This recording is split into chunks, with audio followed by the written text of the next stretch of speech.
Il y a 2 semaines, je me suis rendu à l'hôpital psychiatrique du Havre, et où il y avait les perchés. Je ne sais pas pourquoi ça soulève cette réaction-là de votre part. Ce sont des soignants qui se bagarrent pour que la maladie mentale soit mieux traitée dans ce pays, et c'est la réaction que ça suscite sur vos bancs.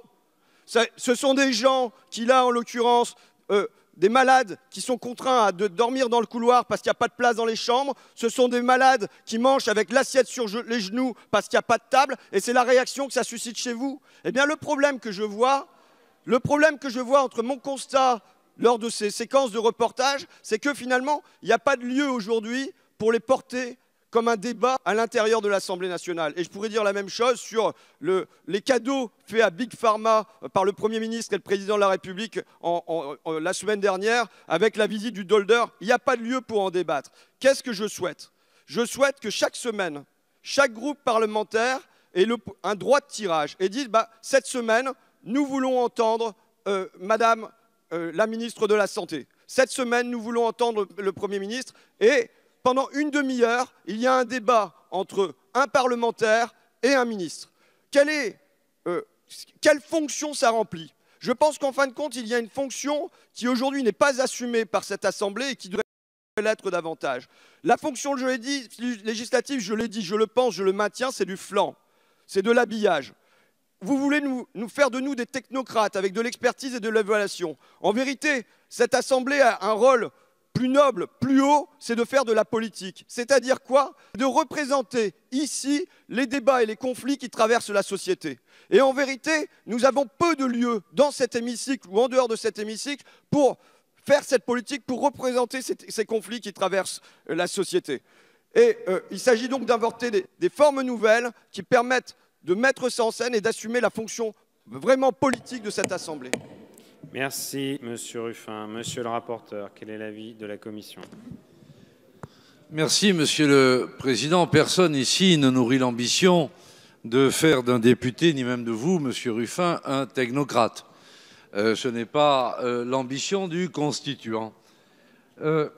Votre amendement vise à développer finalement l'interpellation et la capacité à dialoguer avec les membres de l'exécutif.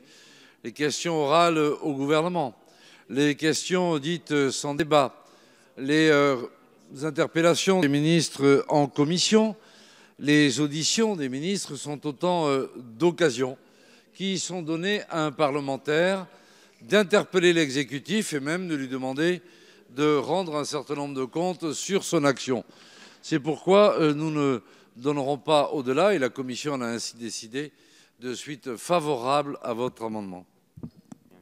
Vous voyez bien comme les formes de débat qui sont proposées dans cette Assemblée sont figées, sont tristes et en vérité transpirent l'ennui.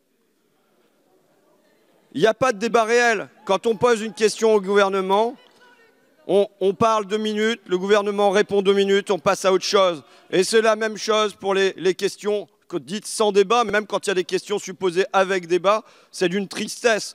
Vous êtes supposé vouloir moderniser cette Assemblée. Moderniser cette Assemblée, ça pourrait vouloir dire aussi inventer des formes nouvelles. Inventer des formes nouvelles qui transpirent un peu moins l'ennui pour nous-mêmes, mais qui transpirent un peu moins l'ennui pour les Français aussi. Qu'ils sentent ici le cœur battant de la démocratie, un souffle vivant. Et il n'y a pas de souffle vivant aujourd'hui, et je pense, ce souffle, vous n'en voulez pas. Ce cœur battant, vous n'en voulez pas, vous préférez que ça soit une institution délaissée et qui continue à puer l'ennui. Qu'est-ce qui se passe du coup, comme nous n'avons pas ces lieux de débat? Que se passe-t-il? Eh bien, nous avons une espèce de politique qui se fait par la bande. C'est-à-dire parce que vous remettez vous-même par une abondance d'amendements. Pourquoi? Parce que c'est la manière de faire de la politique ici, c'est d'amender les textes existants pour essayer de passer les petits trucs en contrebande et venir faire de la politique. Eh bien, l'ambition que je vous propose, elle est autre, elle est d'inventer des formes nouvelles qui permettent que les Français sentent qu'ici, il y a le cœur battant de la démocratie.